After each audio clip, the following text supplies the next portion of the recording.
우리가 성경에는 한 세 가지 정도의 얘기가 나옵니다. 여러 얘기가 나오겠지만은 한 세 가지로 그렇게 압축을 해서 말씀을 드릴 수 있습니다. 하나는 하나님의 얘기가 나옵니다. 하나님의 얘기. 하나님께서 죄 많은 인간을 어떻게 사랑하시고 어떻게 구원하시고 지도하는가, 그런 내용이 나온다는 말입니다. 그리고 사람 얘기가 나옵니다. 사람이 어떻게 죄를 짓고 실수하고 넘어지는가, 그런 것들을 우리에게 보여줍니다. 세 번째는 사탄의 얘기가 나옵니다. 이 사탄이 하나님을 대적하고 인간을 멸망시키는 것, 그런 걸 어떻게 멸망시켜 나가는가, 그런 것들이 나온다는 사실입니다. 성경에 등장하는 많은 사람들 중에서 평생을 경건을 유지하고 끝까지 넘어지지 않고 살아온 사람들은 얼마 없을 것입니다. 죄짓고 실수하고 넘어진 사람들이 더 많다고 할 수가 있습니다. 은혜 받았던 사람도 실수를 합니다. 잘 믿는다고 자부하는 사람들도 넘어집니다. 신앙의 거인이라고 한 사람들도 죄짓고 넘어집니다. 사울 왕도, 다윗 왕도, 솔로몬 왕도, 엘리 제사장도, 오늘 우리가 다루게 될 믿음의 조상이라 하는 아브라함도 인간의 실수, 넘어짐을 그대로 보여주고 있습니다. 그렇기 때문에 성경이 믿을 수 있고 진실합니다. 미화시키지 않고 그 죄를 적나라하게 보여주고 있다는 사실입니다. 이러한 인간의 연약함과 하나님의 사랑을 아는 바울은 내가 내 몸을 처 복종케 하면 내가 남에게 전파한 후에 자신이 도리어 버림을 받을까 두려워하여 항상 복종하여 두렵고 떨림으로 구원을 이루어 간다. 너희들도 구원을 이루어 가라고 우리에게 말씀합니다. 우리들도 성경에 등장하는 많은 인물들 같이 연약하여 실수할 수 있음을, 넘어지고 있음을 우리는 시인하면서 오늘 본문의 말씀을 우리가 믿음으로 받아야 되겠습니다. 기독교에서 말하는 성자는 죄가 전혀 없다는 말이 아닙니다. 죄를 깊이 알고 죄와 작별한 그런 사람들을 두고 한 말입니다. 세상 사람들은 자기 자신의 자서전을 씁니다. 그러나 기독교의 성자는 참회록을 씁니다. 내가 하나님 앞에서 얼마나 연약한 존재인가, 내가 얼마나 부패한 인생인가, 영적인 눈을 뜨면 뜰수록 내 속의 모순과 죄성을 발견하게 된다는 말입니다. 그렇기 때문에 십자가를 더 붙든다는 말입니다. 그래서 바울은 내가 원하는 선은 행하지 못하고 내가 원치는 악을 행하는구나. 오라 나는 공고한 사람이로다. 이 죄악의 몸에서 누가 나를 건져낼 것인가 탄식하고 고백했습니다. 오늘 아브라함을 보면 또다시 실수하고 또다시 거짓말하는 아브라함을 보게 됩니다. 창세기 12장에서 아브라함이 기근을 피하여서 애굽으로 내려갔을 때에 바로왕 앞에서 자기의 죽음을 명기 위해서 아내 사례를 자기 누이라고 속였지 않습니까? 자기가 살기 위해서 아내 사례를 누이라 했습니다. 너 죽고 나 살자였습니다. 이런 남편이 아브라함이었습니다. 75세였습니다. 이제 24년이라는 세월이 흘렀습니다. 지난 후에 오늘 1절 2절을 보시면 거랄 왕 아비멜렉의 아내 사례를 누이라고 속이고 거짓말하고 있음을 보게 됩니다. 그래서 아비멜렉이 왕이 사라를 취하게 되는 모습을 보게 됩니다. 여기서 실수의 죄의 반복성을 보게 됩니다. 24년이 지나도 똑같은 죄를 반복하고 있다는 사실입니다. 더욱 놀라운 것은 창세기 26장에 넘어가면 아브라함의 아들 이삭이 자기 아내 리브가를 누이라고 속입니다. 죄가 그 아들 때에 내려가고 있음을 보게 됩니다. 내가 죽지 않게 살기 위해서 내 누이라고 그렇게 말해달라고 이삭이 말합니다. 이렇게 아브라함이 또 실수를 하게 되는데 그 원인이 뭘까? 오늘 본문 속에 찾아본다면 먼저 헤브론을 떠나서 그랄로 이사했기 때문입니다. 1절 말씀에서 아브라함이 거기서 네게브 땅으로 옮겨가 가데스와 술 사이 그랄에 거류하여 그랬습니다. 아브라함이 거기거든요. 창세기 13장이나 18절에서 헤브론 마무리 상수리 숲을 거기서 여호와를 위하여 단을 쌓았더라. 그러니까 하나님과의 사귐의 장소, 은혜의 장소, 제단을 쌓고 예배 처소를, 예배를 등한시하면 이런 거짓말 가능성이 있다. 하나님과의 영적인 관계가 지속되지 않고 단절되면 넘어진다는 사실을 보여줍니다. 그리고 사람을 두려기 때문입니다. 불신앙이죠. 11절 아브라함이 이르되 이곳에서는 하나님을 두려움이 없으니 내 아내로 말미암아 사람들이 나를 죽일까 생각하였습니다. 아브라함은 가랄에 거주하면서 그곳 사람들을 두려워했습니다. 이곳에는 하나님이 계시지 않는다고 스스로 하나님을 불신해 버렸습니다. 두려움은 신앙의 결핍, 불신앙에서 오게 되는 것입니다. 아브라함은 하나님만 불신한 것이 아니라 사람도 불신했어요. 가랄 사람들은 하나님을 믿지 않을 것이다, 신앙이 없을 것이라고 스스로 결정해버리고 단정해버렸습니다. 그래서 나를 죽이게 될 것이다, 결국에 거짓말을 하게 되는 것을 보게 됩니다. 이와 같이 하나님의 제단에서, 하나님과의 사귐에서, 예배에서 떠나면, 영역이 없으면 하나님을 믿지 못하고 사람을 불신하게 되고 거짓말하게 되는 죄를 범하게 됩니다. 우리가 통상 거짓말을 왜 할까? 거짓말은 구계명에서 금하는 죄이기도 합니다. 바로 거짓의 본질은 자기 변호입니다. 기독교 정신과의사 스캇 팩이라는 분은 거짓의 사람들에서 왜 거짓말하고 남을 속이는가의 그 분석에서 거짓은 자기 보호를 위한 방어 기제라고 정리를 했습니다. 자기 보호를 위해서 거짓말을 한다라는 것입니다. 남들에게 뭐라고 하든지 결국은 거짓말은 자기 속에 있는 자기를 보호하는 비도덕적 그런 행위라는 말이 됩니다. 아브라함이 거짓말하는 실수를 보면서 우리는 몇 가지를 깨닫고 배워야 됩니다. 먼저 거짓말은 아브라함이 했는데 죽기는 아비멜렉이 죽을 뻔하고 있음을 보게 됩니다. 3절에 그 밤에 하나님이 아비멜렉에게 현몽하시고 네가 데려간 이 여인으로 말미암아 네가 죽으리라. 그는 남편 있는 여자라고 그렇게 말하고 있습니다. 아브라함의 거짓말 때문에 아비멜렉이 죽을 뻔했어요. 한 사람의 거짓말이 다른 사람을 죽일 수도 있음을 우리에게 가르쳐 줍니다. 거짓은 그것을 말한 사람의 문제로 끝나는 것이 아니라 더욱더 큰 문제를 불러일으키는 불씨가 되는 것임을 오늘 본문을 통해서 보게 됩니다. 그리고 믿음의 사람이 신앙인이 거짓말하면, 진실하지 못하면 하나님의 책망뿐 아니라 사람의 원망까지도 받게 되어진다는 말입니다. 9절에 아비멜렉이 아브라함을 불러서 네가 어찌하여 우리에게 이렇게 하느냐? 내가 무슨 죄를 네게 범하였기에 네가 나와 내 나라가 큰 죄에 빠질 뻔하였느냐? 하게 하였느냐? 네가 합당하지 않은 일을 내게 행하였도다.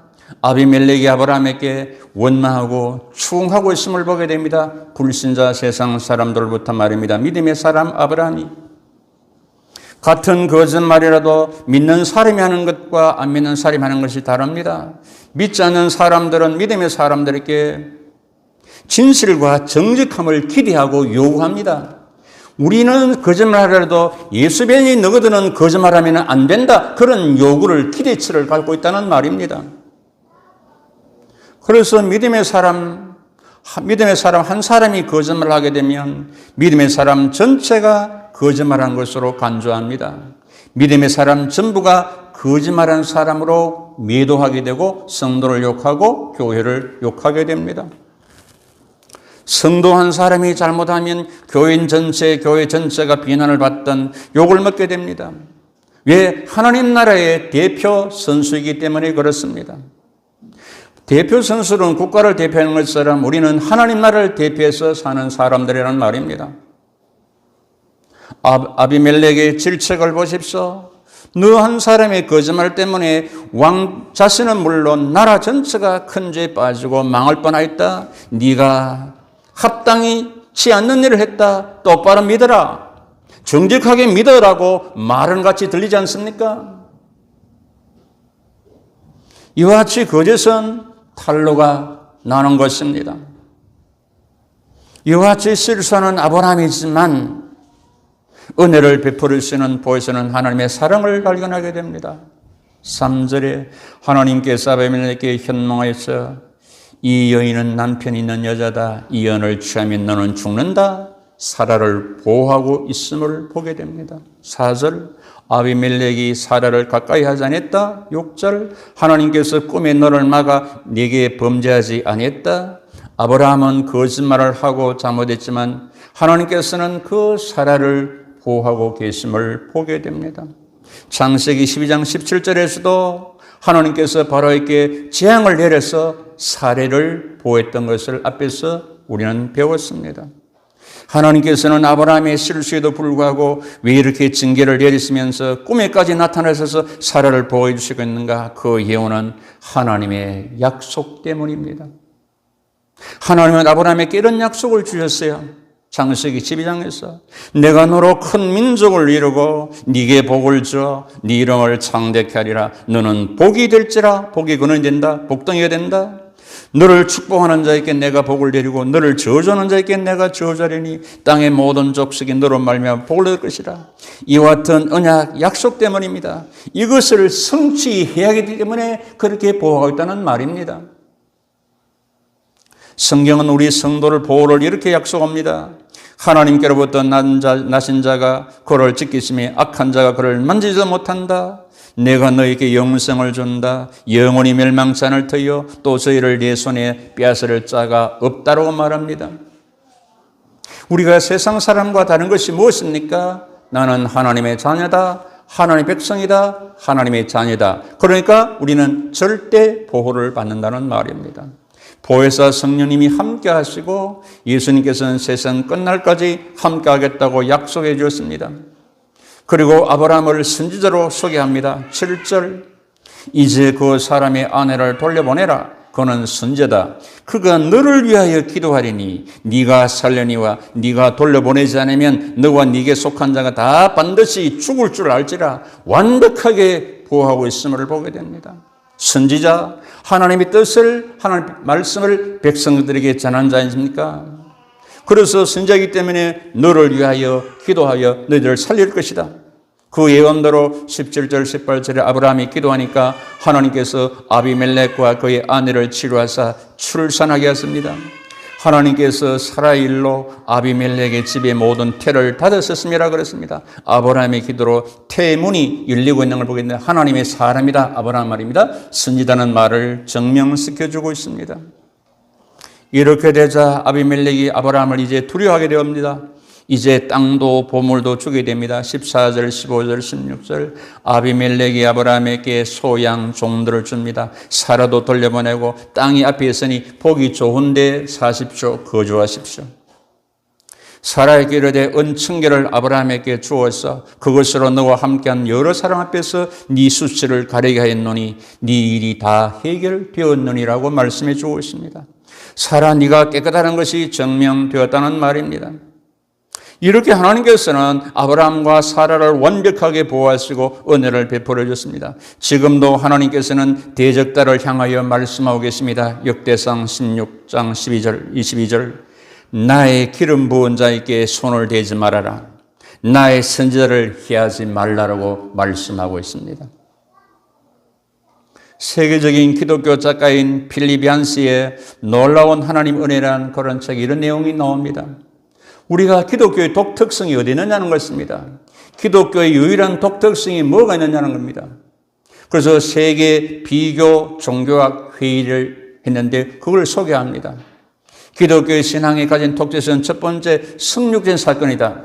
하나님이 인간을 인간의 몸을 입고 이 땅에 오신 사건이라고 말했습니다. 어른분이 다른 종교에도 신이 인간의 몸을 입었다는 얘기가 있습니다. 그러면 기독교의 독특성 두 번째는 부활입니다. 죽은 무덤 이기고 부활하신 것입니다. 어떤 분이 다른 종교도 죽은 자의 환생 얘기가 있습니다라고 말합니다. 그때 유명한 C.S. 루이스라는 교수가 이렇게 대답합니다. 기독교의 독특성은 바로 하나님의 은혜에 있습니다. 거기에 모두가 동의했다는 것입니다.